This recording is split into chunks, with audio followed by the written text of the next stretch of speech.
Tapi kok murmur digandeng tokoh namanya Saifullah Yusuf Gus Ipul. Ini kita pundi ceritane.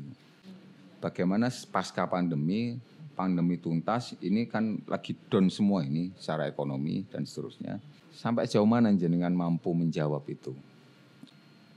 Kota Pasuruan seperti kota Madinah itu sebenarnya bahwa kota Pasuruan bisa menyamai atau bahkan lebih dari kota Surabaya. Nah, dari kota Malang. Ush.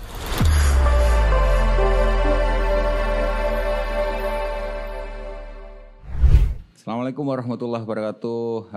Polo Warmo kembali lagi di Jagongan Santai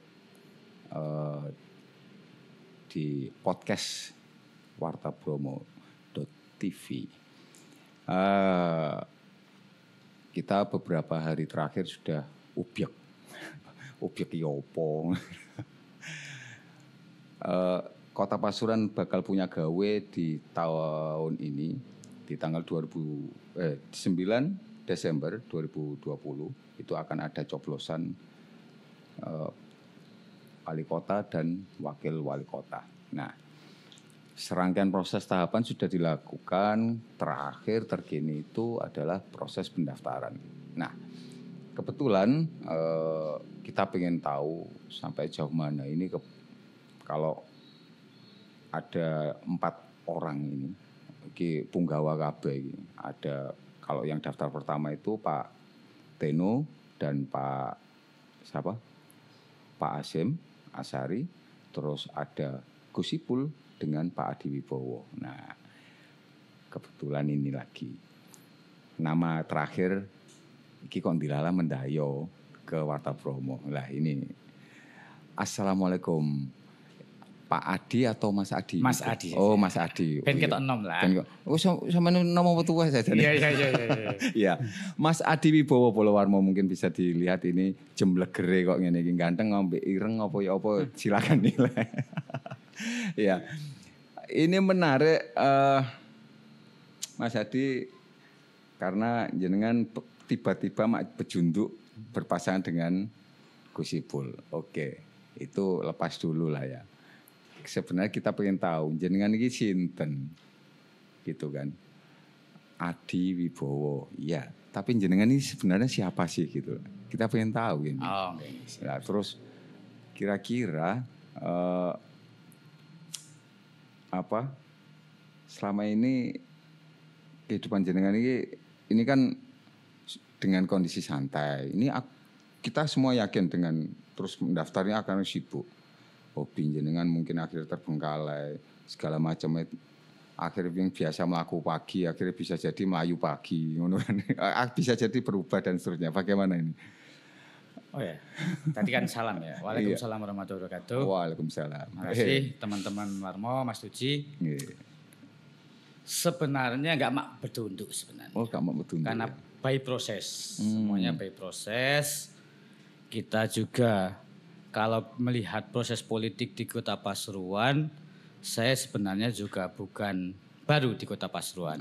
Dalam pergemuran politik, di utamanya tapal kuda. Karena memang pada konteks mulai 2014, saya sebenarnya sudah sering belusukan. Sering mudun ning Pasuruan. Karena waktu itu memang saya sebagai bagian dari salah satu staf ahli anggota DPR RI yang dari Dapil Pasuruan Probolinggo. Jadi kenal betul akhirnya. Boleh dikatakan begitu. 5 tahun saya belusukan, berinteraksi dengan konstituen, tentu dengan dinamika sosial, ekonomi, politik yang ada, itu secara tidak langsung terekam dan saya ikut masuk di dalam dinamika itu sendiri. Sehingga istilahnya sebenarnya enggak medunduk, tapi mencunguli alon-alon. Mencunguli alon-alon. Lah, berarti wis biasa ninggal anak istri ini akhirnya. Ngapunten. Biasa ya. Pengabdian soalnya. Iya. Wis biasa, Mas. Karena memang sejak awal kita pendekatan dulu. Ya. Kita kebetulan punya latar belakang yang sama. Oh gitu. Umumnya nek wong biyen pacaran sering ketemu, kita ketemu jarang, Mas. Oh di sini. Jadi begitu itu kita biasa. Biasa. Sudah biasa. Jarang ketemu itu sudah biasa. Oh. Justru indahnya di situ. Indahnya ketika di situ. ketika jarang ketemu, begitu ketemu itu quality time. Nah, itu dia. Gitu. Jadi lek BR rada anune. Nah, luwih nendang. Nah, itu dia. Luar biasa ini Mas Adi Wibowo. Jadi itu tadi bagaimana semangat juang pengabdian ini coba dikukuhkan ini Mas Adi. Kita ulik tadi kan keluarga biasa ditinggal, tapi ternyata juga didukung. Kalau jadi artinya didukung oleh keluarga gitu, aktivitas selama ini gitu nggih. Alhamdulillah. Jadi energi utama itu kan memang dari keluarga. Dari keluarga leres. Kalau tidak didukung oleh keluarga sampean metu ditakoki terus diteleponi pasti bingung kan. Iya, Kapan mulai? Wah, bingung kan. Iya. Itu di antara yang paling kecil gitu ya. Begitu dikontrol telepon, waduh bingung. Alhamdulillah pada konteks itu saya sudah selesai. Sudah selesai karena memang kita punya latar belakang yang sama, sesama aktivis dulu. Yeah. Jadi memang ketemu itu dalam ketemu visi yang sama. Sehingga persoalan apalagi menyangkut hal-hal yang berkaitan dengan wilayah publik, masyarakat, keluarga terutama istri sangat mendukung. Alhamdulillah kalau gitu. Bahkan ketika sekarang di sini, ya. saya bergerak, istri bergerak juga. Oh, ngeri. Iya. Jadi ini kan tadi kan mengulik sudah mencoba pendekatannya. Ya. Artinya oke lah memang karena sebagai staf ahli seorang anggota dewan mencatat, artinya kalau bahasa ndaki kurek yo mengagregasi kepentingan rakyat. Bagaimana kepentingan rakyat, masyarakat secara umum ini dikolek, dicateti. Oh, blonjoe kurang goro-goro regone gula mundak. Ngono-ngono iku wis dicateti kira-kira mana di antarane ngono. Lah serangkaian ini sudah dicoba selama 5 tahun sudah dilakukan. Lah ini kan artinya jenengan ada enggak sekilas waktu itu atau mungkin dikemas dalam satu konsep yang besar gitu karena jenengan mau maju ini gitu kan. Itu kan ada enggak itu? Oh goro-goro iki lah kira-kira iki kok kebijakannya dan seterusnya. Ya. Nah, itu pertanyaan terakhir. Tak kira pertanyaannya saiki. Lah ya memang tiga ben duwe angen-angen. Ben ono PR ya. Ono PR. Lah artinya itu konsep bangunan jenengan nanti itu bagaimana saya kira ya istilah sederhana visi misi lah ya. Istilahnya visi misi. Oke lah. Tapi kok murmur digandeng tokoh namanya Saifullah Yusuf. Ponakane Gus Dur. Ponakane nggih. Leres nggih. Ya. Gus Ipul. Niki dos pundi ceritane? Ya, proses politiknya cukup dinamis. Yang pasti saya pada proses di internal Partai Golkar, kita melakukan penjaringan internal. Waktu itu saya mendaftar di internal Partai Golkar. Dan seiring dengan proses di internal Partai Golkar dengan sekian banyak yang mendaftar, karena sebenarnya kalau bicara tentang konteks perolehan kursi, Partai Golkar dengan 7 kursi ini adalah berangkat sendiri juga bisa. Layak untuk. Sehingga waktu itu banyak juga yang menyampaikan, loh kenapa Mas Adi kok malah mencalonkan wakil wali kota? Nah itu pertanyaan itu kenapa Golkar tidak mencalonkan wali kota? Padahal dulu ketika 2015 dengan perolehan kursi 5 kursi kok malah mencalonkan wali kota. N1. Tentu dinamika politik ini kan tidak bisa apple to apple. Situasi politik, kondisi politik dan hari ini bicara tentang figur-figur yang muncul di Kota Pasuruan, maka Partai Golkar sudah melakukan kajian tentunya. Melakukan brainstorming, berbagai kajian, kita SWOT dan sebagainya. Dan waktu itu Partai Golkar dan kebetulan saya di Dewan Pimpinan Pusat Partai Golkar adalah sebagai pengurus pemenangan pemilu Jawa Timur. Oh, Bapilu ya istilahnya. Jawa Timur. Posisinya di mana? Di Bapilunya? Di DPP. Di PP ya? DPP. Kita melakukan kajian secara khusus untuk konteks Kota Pasuruan sehingga memang yang memungkinkan dengan dinamika politik, figur yang ada di Kota Pasuruan, maka Partai Golkar memutuskan Kota Pasuruan, Golkar, kita spiritnya adalah kita pasang untuk N2 dengan figur saya sebagai mewakili instrumen anak muda juga. Dan kebetulan saya juga kemarin karena selama 5 tahun ikut dinamika yang ada di sini dan juga 2019 saya sempat menjadi calon DPRD Provinsi Jawa Timur dengan perolehan yang cukup lumayan juga. Sehingga dengan pertimbangan itu Partai Golkar menyatakan ya udah Partai Golkar mendorong saya memerintahkan gitu ya menjadi calon wakil wali kota. Nah, berkaitan dengan konteks Gus Ipul tentu kita Partai Golkar realistis bahwa walaupun secara politik perolehan kursi kita bisa mencalonkan sendiri, tapi seiring dengan kajian kita kepengen mengajak bersama-sama bahwa membangun Kota Pasuruan itu harus didukung oleh segala instrumen stakeholder yang ada. Bahkan kalau bicara tentang konteks partai politik, kita kepengen mengajak semua partai politik, ayo bersama-sama. Kalau misalnya kita bisa bersinergi, mengapa tidak? Dan tentu kita tahu juga mungkin publik juga selama ini mengamati, mengikuti dinamika politik. Karena memang kita berkoalisinya dengan beberapa partai, sempat muncul juga beberapa figur tokoh yang juga ikut istilahnya berkontestasi untuk mendapatkan rekom kursi atau mendapatkan rekom dari partai dan ya alhamdulillah justru Kota Pasuruan meskinya bangga, meskinya berterima kasih ada figur sekelas Gus Ipul yang memang bukan hanya figur dari tokoh lokal, tapi sudah menjadi tokoh nasional dengan track record beliau pernah menjadi menteri, pernah menjadi wakil gubernur selama 2 periode.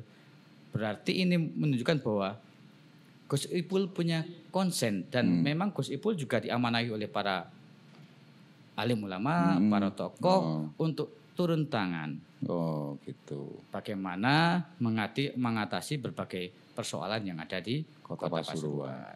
Iya, sejauh pengamatan jenengan, Kota Pasuruan ini bagaimana ini kondisinya sekarang? Hari ini kita tidak bisa dipungkiri. Kalau secara historis, Kota Pasuruan ini punya kesejarahan yang pernah besar.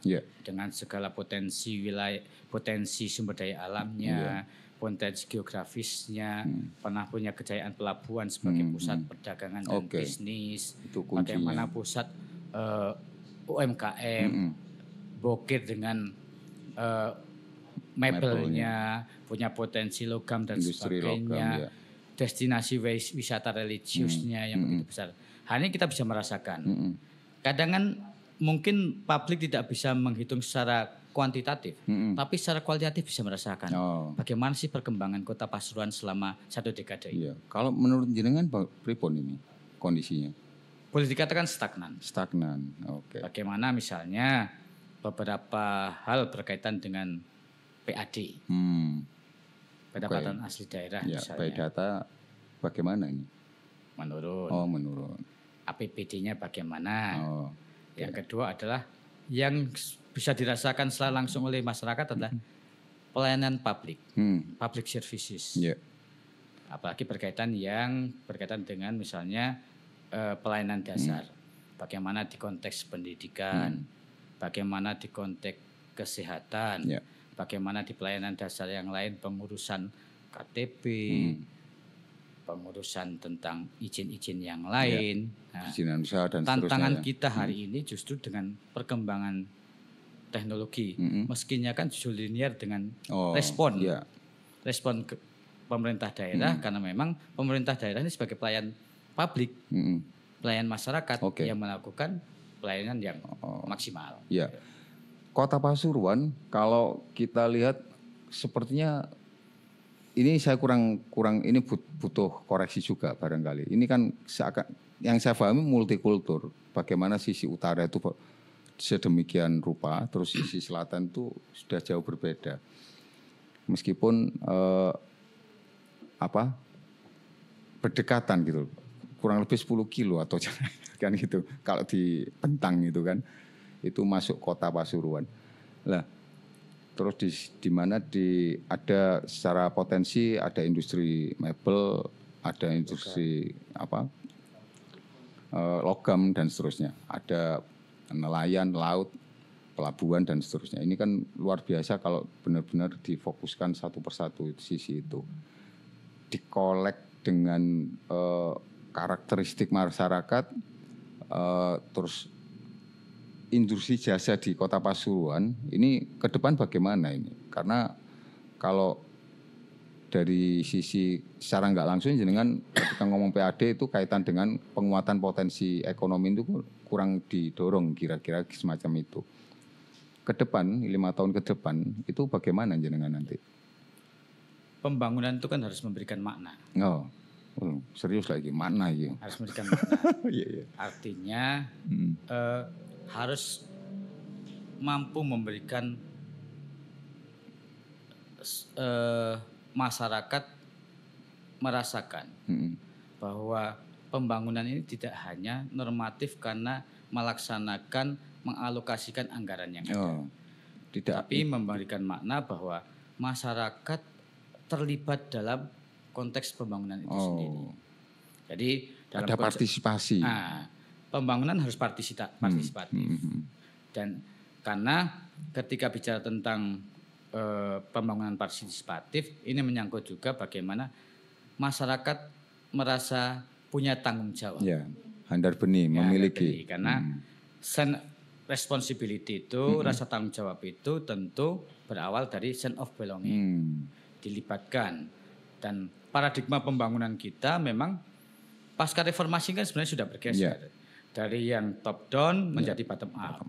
Pembangunan yang partisipatif. Jadi masyarakat terlibat dalam perumusan perencanaan pembangunan sehingga mereka masyarakat itu rakyat tidak hanya menjadi objek pembangunan, tapi mereka menjadi subjek pembangunan, terlibat dalam pembangunan.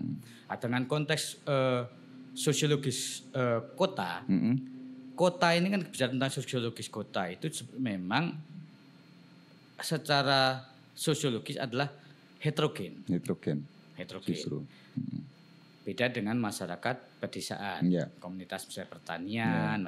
Kota sangat heterogen. Mereka yang punya latar belakang ada yang profesional, ada yang ASN, ada yang perdagangan, ada juga kalau di utara nelayan, maklar sepeda motor. Artinya heterogenitas ini sebenarnya justru yang menjadi modal sosial yang luar biasa bagi kota. Benar. Apalagi misalnya secara historis Kota Pasuruan itu punya kekuatan sebagai kota santri. Nah, itu. Kota santri ini tidak bicara tentang hanya simbol bahwa pengajian dan sebagainya. Tidak melulu itu. Kenapa disebut kota santri? Di Kota Pasuruan banyak sekali pesantren. Dan ini menjadi institusi pendidikan yang selama ini justru menjaga Kota Pasuruan, penjaga moral, penjaga akhlak itu justru pesantren-pesantren ini, institusi-institusi pendidikan keagamaan ini. Nah, ini yang sebenarnya memang menjadi salah satu core local wisdom yang harus dijadikan sebagai salah satu fondasi pembangunan. Artinya pembangunan harus punya makna bahwa pembangunan itu tidak terjerabut dari akar kultural masyarakatnya. Itu dengar-dengar istilah ada Gusipul Madani atau apa? Pripun itu? Kita punya disinggung dengan statement jenengan masyarakat Madani. Kalau bicara masyarakat Madinah, kalau kita bicara tentang konteks Madinah itu kita bisa lihat bagaimana kehidupan kota Madinah, masyarakat yang adil, masyarakat yang melindungi semua kalangan, bagaimana distribusi keadilan, kesejahteraan secara dulu terkenal dengan piagam Madinah, dan Madinah itu kalau kita artikan kita adalah kota yang maju, aman, indah dan harmonis. Loh, kok enak ngono saja ini ya. Madinah dalam konteks sosiologis kita bisa mengatakan bahwa bagaimana kita punya mimpi bahwa Kota Pasuruan dengan potensi sebagai kota santri itu adalah bisa seperti Kota Madinah. Oke, itu semacam cita-cita, Cita-cita dan itu kan visi sebenarnya luar biasa, visioner. Tim tinggal nanti bisa nggak memenangkannya? Iku kok sih? Iku apa cari timing? Ya. Nah, Mas Adi Wibowo ini yang kalau sempat tadi Bolo jadi staf ahli di anggota DPR RI. Nah, kebetulan latar belakangnya juga pernah bekerja di Bappenas juga nih. Bappenas terus apa lagi ini? Terakhir di BPKRI. Oh, BPKRI. Ya. Oh, bagian ngawas-ngawasi ngitung-ngitung. Astagfirullah, hati-hati gitu. Awas lo Bolo lebe hitung-hitungan ambek Mas Adi Wibowo. Perkara angka-angka wis. Nah, ketika kita ngomong Bappenas itu kaitan dengan pembangunan program sampai wilayah sangat teknis ya. Bagaimana sebuah anganan, sebuah visi itu diaplikasikan dalam sebuah lembar-lembar kertas sing bingungi lek kanggoku Bolo.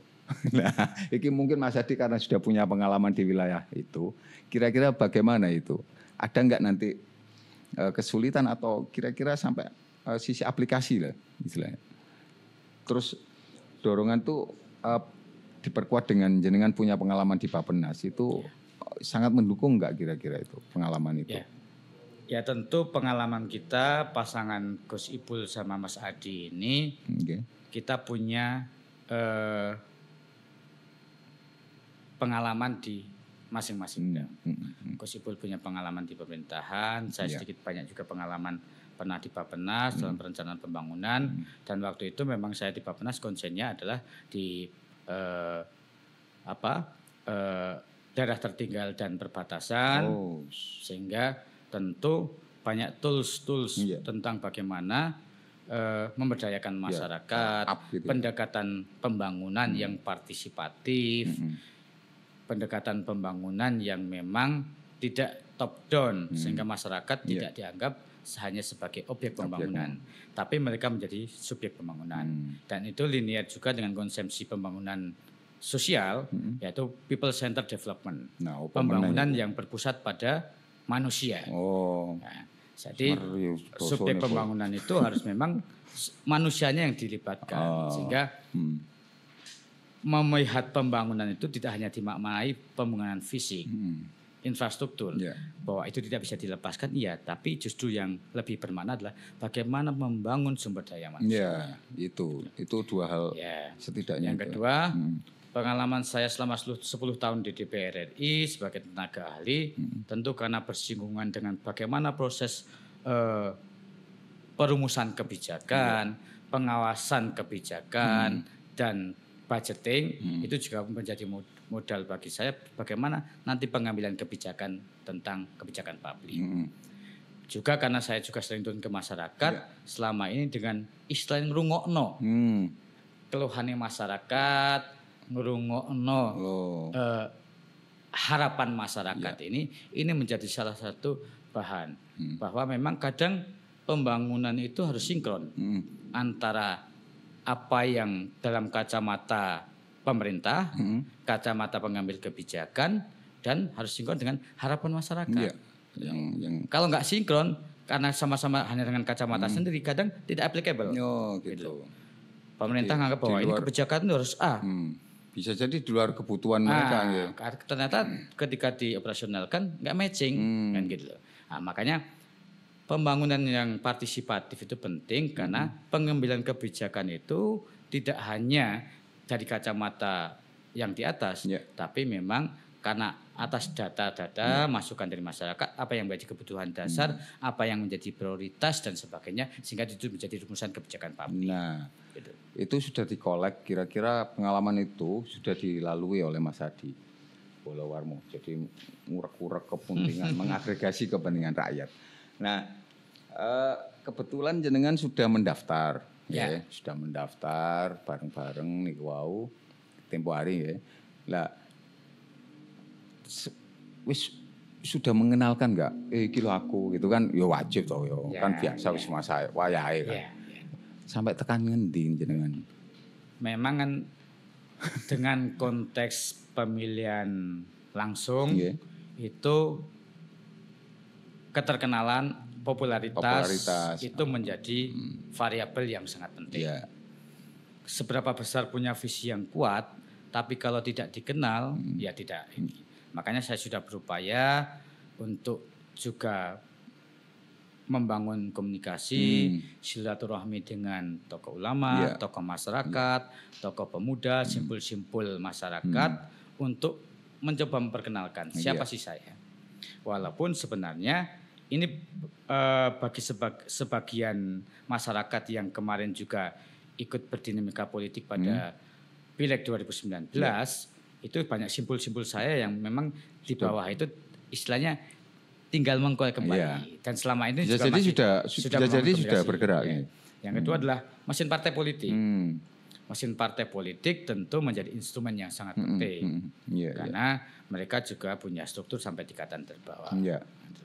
Ya memang dengan situasi pandemi yang seperti ini agak sedikit menjadi kendala. Tapi satu sisi menjadi tantangan. Jadi malah luwe cerdas biasanya. Karena memang kita terbatasi untuk ketemu masyarakat dengan jumlah banyak dan sebagainya, karena kita harus tetap komitmen bagaimana protokol COVID itu kita jaga. Karena itu menyangkut juga keamanan masyarakat. Kesehatan hari ini kan menjadi sangat penting. Ya dari dulu penting, tapi dengan situasi sekarang itu terasa bahwa kesehatan ini lebih penting dari segalanya, kan gitu loh. Sehingga tentu sekarang ini kan era perkembangan teknologi sudah cukup maju. Anak-anak muda bahkan boleh dikatakan sekarang itu setiap orang sepertinya sudah punya handphone. Handphone yang bukan hanya handphone bisa buat telepon, kan gitu. Sudah menjadi smartphone, kan gitu. Nah, smartphone ini juga menjadi media bagi kita untuk melakukan smart politik, pendidikan politik. Karena visi besar kita itu di samping memang tidak diakui bahwa proses politik itu adalah perebutan kekuasaan, tapi sisi yang lebih substantif adalah kita melakukan pendidikan politik bagi masyarakat. Ini luar biasa. Iki loh ceritanya. Jadi tidak hanya merebut tapi juga melakukan edukasi, melakukan pendidikan. Itu kan, waduh ini jeru lagi.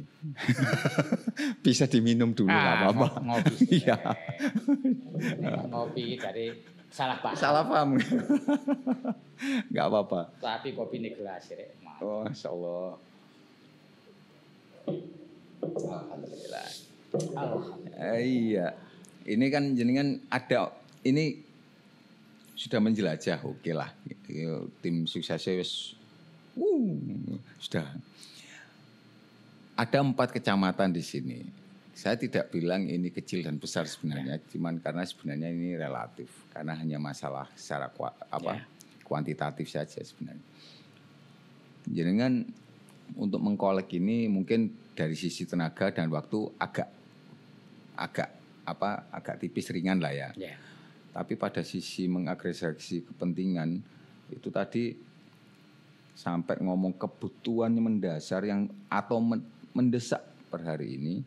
Di antaranya kalau di kacamata kita itu beberapa diskusi sejumlah wartawan mungkin ya di redaksi Warta Bromo gitu kan. Itu adalah bagaimana nanti pemimpin, katakan nanti siapapun yang jadi itu, dia juga mampu, pasangan ini itu mampu menyelesaikan, menuntaskan bagaimana ngomong pasca pandemi. Ini kan problem serius sebenarnya. Pasca pandemi ini bagaimana? Karena tetap kebutuhan masyarakat nggak boleh diabaikan juga, kesehatan juga tidak boleh diabaikan. Ini masalah yang cukup pelik memang. Bagaimana pasca pandemi tuntas, ini kan lagi down semua ini secara ekonomi dan seterusnya. Lagi ada masalah di wilayah keuangan atau kebutuhan, masalah sekolah saja itu sudah jadi perkara lah. Ini kan butuh kira-kira sampai jauh mana jenengan mampu menjawab itu? Ya, memang situasi sekarang itu kita dihadapkan pada situasi yang tidak gampang.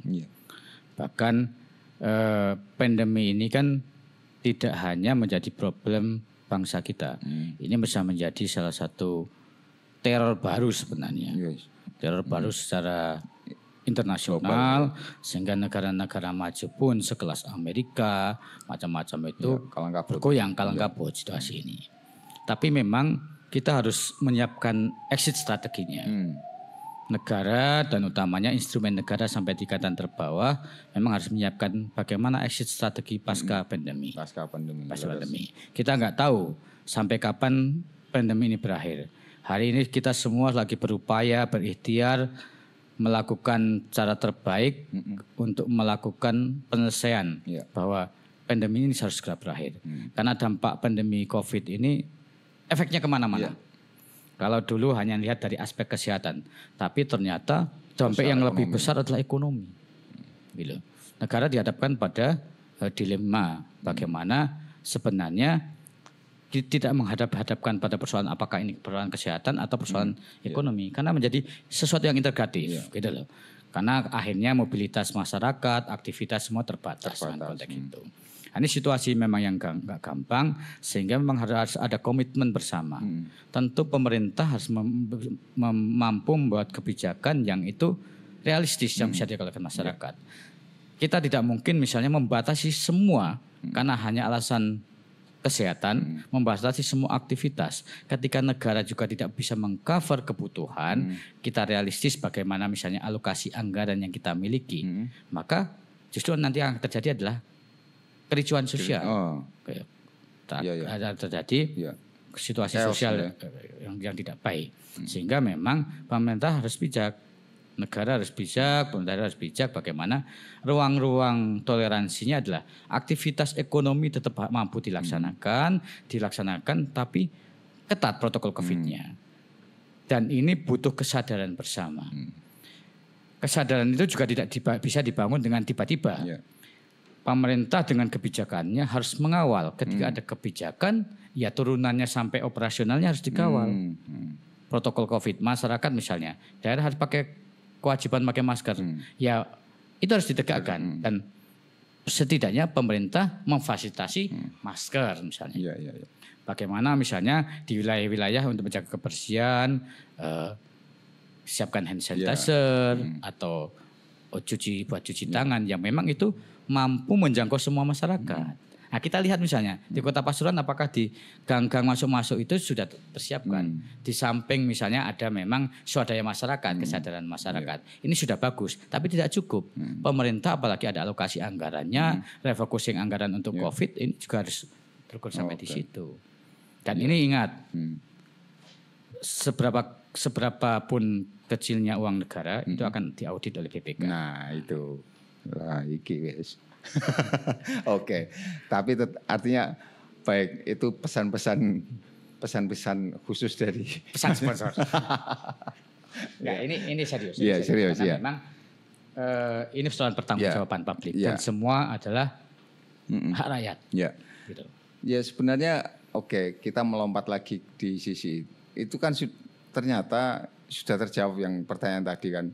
Secara nggak langsung kan sudah terjawab semua sebenarnya kan dari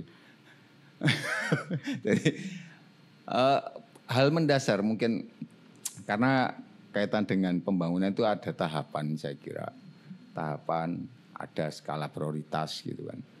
Ini mungkin jika saja jenengan ini nanti terpilih bersama Gus Ipul gandengan membangun Kutha Pasuruan, apa sih yang sekarang lagi nyulek meripat gitu? Istilah nyulek meripat, hal yang mendesak untuk disegerakan apa? Terus mungkin sampai 5 tahun, goalnya itu apa sebenarnya? Ya, yang jelas yang pertama tentu public services yang menyangkut pelayanan dasar masyarakat, pendidikan, kesehatan, dan ini linear juga dengan bagaimana bicara tentang pendidikan ini adalah investasi jangka panjang. Human resource investment. Investasi sumber daya manusia itu adalah di tingkat pendidikan. Dan hari ini kalau kita lihat misalnya aspek pendidikan ini selama ini kan hanya masih pada sekolah-sekolah yang negeri. Harapan kita sebagai kota santri tentu nanti ada alokasi pendidikan untuk dinia, madrasah dan sebagainya, sehingga masyarakat merasakan betul bagaimana terkolek semua alokasi ya. pendidikan itu.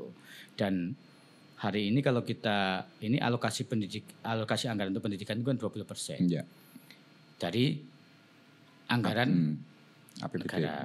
Nah, ini memang harus diprioritaskan bagaimana alokasi pendidikan ini tidak hanya yang menyangkut pada konteks pembangunan fisik, itu sarana dan sarana penting, tapi bagaimana penguatan kapasitas siswa itu menjadi sangat penting. Guru yang kedua adalah mungkin. guru, apalagi guru ini menjadi sangat penting, karena guru yang kapabel, guru yang punya integritas, tentu akan menjadi salah satu modal yang kuat bagaimana siswa juga akan kuat juga.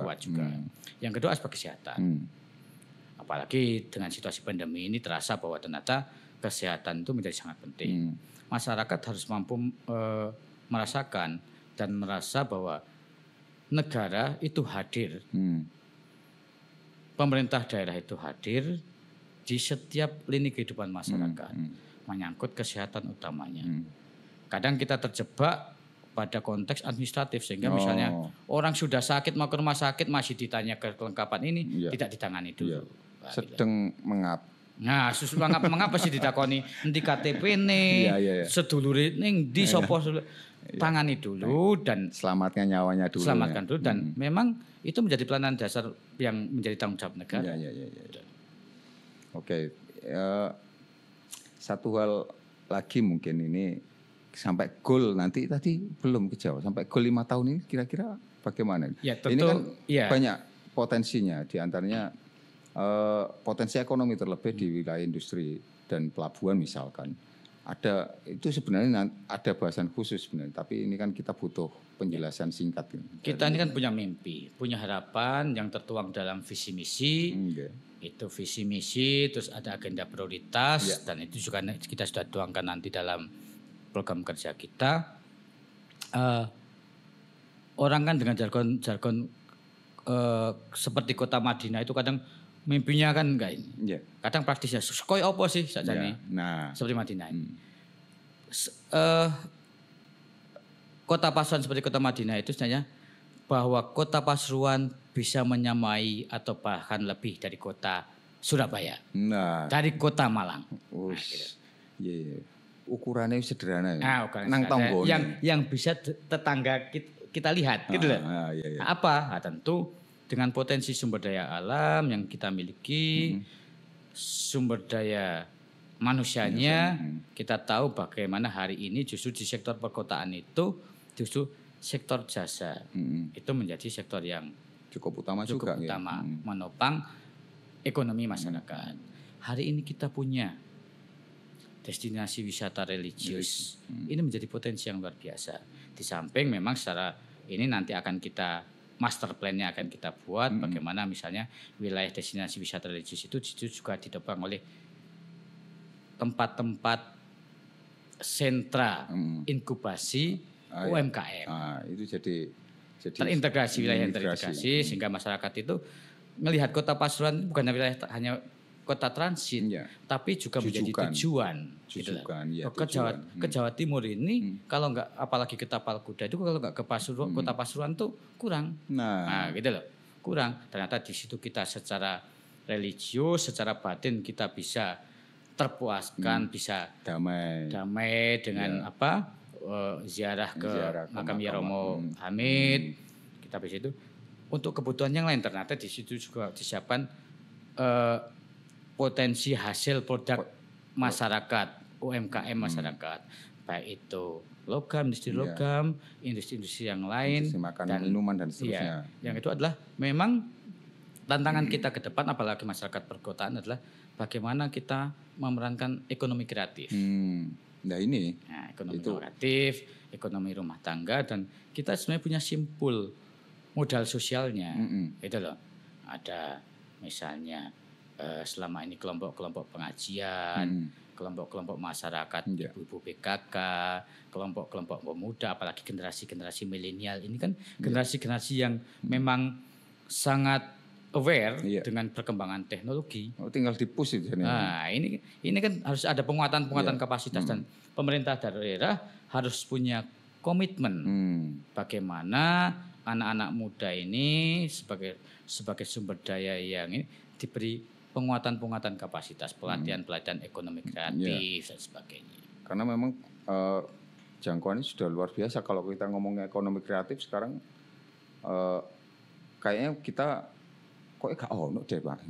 Masih belum muncul. Pemerintah hadir itu tidak hanya menjalankan secara normatif, tapi sekarang harus melakukan terobosan-terobosan.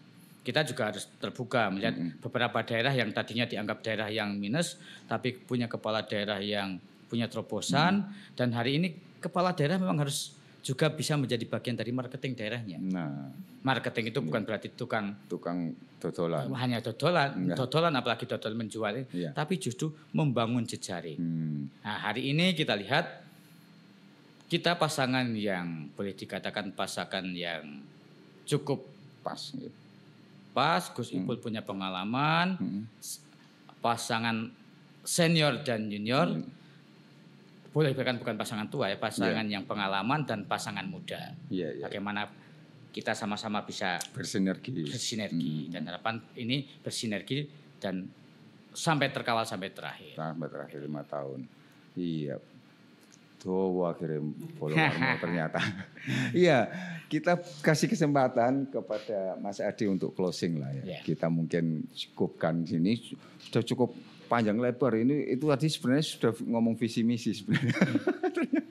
Itu untuk kampanye tapi untuk kampanye. Untuk saat kampanye. Mungkin dialog tentang membahas jagongan tentang Kota Pasuruan. Ternyata di situ bagaimana mengkolek potensi-potensi di Polwarmo. Tadi Mas Adi sudah menjelaskan banyak tentang bagaimana strategi menghimpun kekuatan, menghimpun suara, menghimpun kepentingan, menghimpun kebutuhan.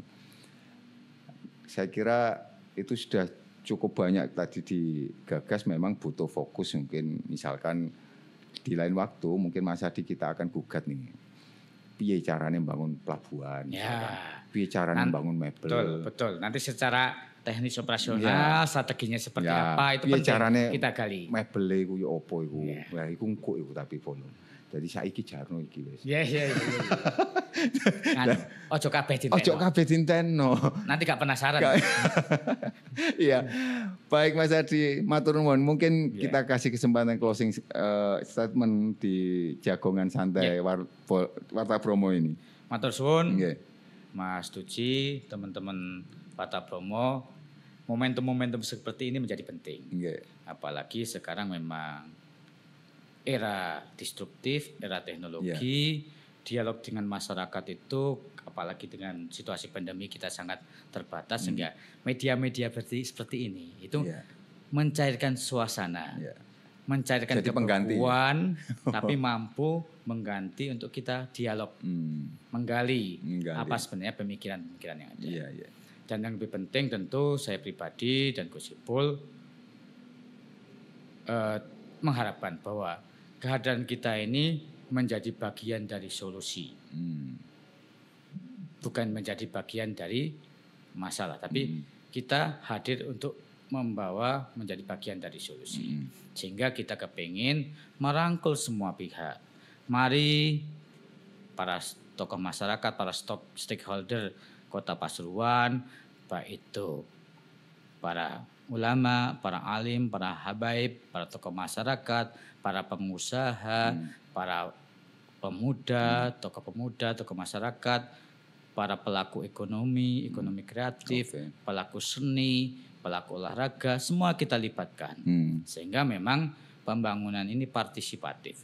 Semua punya hak, punya harapan. Sehingga harapan itu mampu kita segregasikan menjadi kepentingan bersama. Bukan kepentingan si A, si B atau kelompok tertentu, tapi menjadi kepentingan bersama.